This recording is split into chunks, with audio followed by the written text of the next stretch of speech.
लोग भगवान की पूजा तो करते हैं, लेकिन कई लोग भोग लगाने का महत्व और इसके नियम पूरी तरह नहीं जानते हैं। इसलिए यह जानना जरूरी है कि भगवान को अर्पित किए जा रहे भोग को लेकर सही नियम क्या है।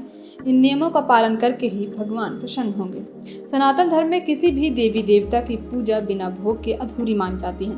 पूजा पाठ में भोग का विशेष महत्व बताया गया है। भगवान के भोग के बिना पूजा अधूरी मानी जाती है। प्रत्येक देवी देवता की पूजा की विधि अलग होती है। उनकी पूजा में अलग अलग चीजें अर्पित की जाती हैं। भोग में देवी देवताओं को फल, मिठाइयाँ, पकवान, पंचामृत आदि चढ़ाए जाते हैं। भगवान को भोग लगाने को लेकर शास्त्रों में कुछ नियम भी बताए गए हैं। इसमें से सबसे पहला है भोग का समय। भोग के समय का खास ध्यान रखना चाहिए। जिस वक्त पूजा कर रहे हैं उस वक्त भोग लगाना चाहिए। इसके लिए घर के सभी लोगों को साथ होना चाहिए। भोग लगाने के बाद भगवान के सामने कुछ देर तक उस भोग को रखें और फिर पूजा के बाद सभी लोगों में बांट देना चाहिए। प्रसाद को बांटना भी माना जाता है शुभ। कई बार प्रसाद कुछ ही लोग खा जाते हैं, लेकिन ये गलत है। पूजा के बाद प्रसाद यानी भोग को ज़्यादा से ज़्यादा लोगों में बांटना चाहिए, चाहे किसी के पास एक तिनका ही आए। लेकिन प्रसाद जितना बांटा जाता है उतना ही घर वालों के लिए लाभकारी और तरक्की देने वाला होता है।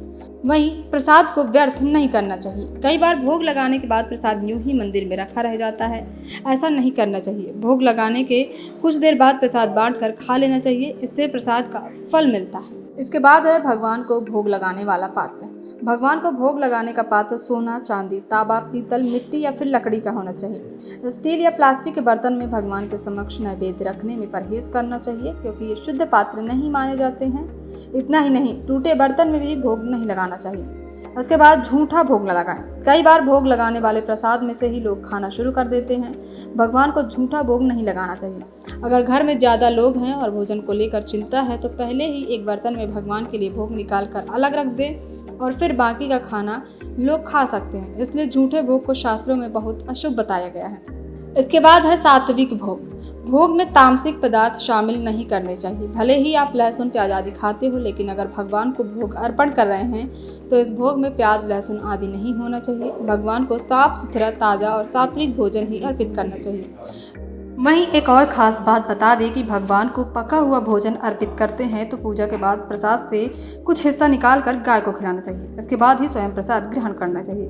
भगवान के लिए भोग बनाते समय एक बात का जरूर ध्यान रखें कि अलग अलग देवी देवताओं को कुछ चीज़ें अर्पित करने की मनाही होती है। जैसे भगवान भोलेनाथ और गणेश जी की पूजा में तुलसी नहीं चढ़ाई जाती है, इसलिए इनके भोग में तुलसी न चढ़ाएं। शिव जी के प्रसाद में बेलपत्र रखना उत्तम होता है और गणेश जी के प्रसाद में तुलसी के बदले दूर्वा रखने का विधान है। बता दें कि धर्म शास्त्रों में इस बात का विधिवत वर्णन है कि यदि देवी देवताओं को उनका प्रिय भोग सही तरीके से लगाया जाए तो वो प्रसन्न होते हैं। साथ ही वो अपने सभी भक्तों की मनोकामनाएं भी पूरी करते हैं।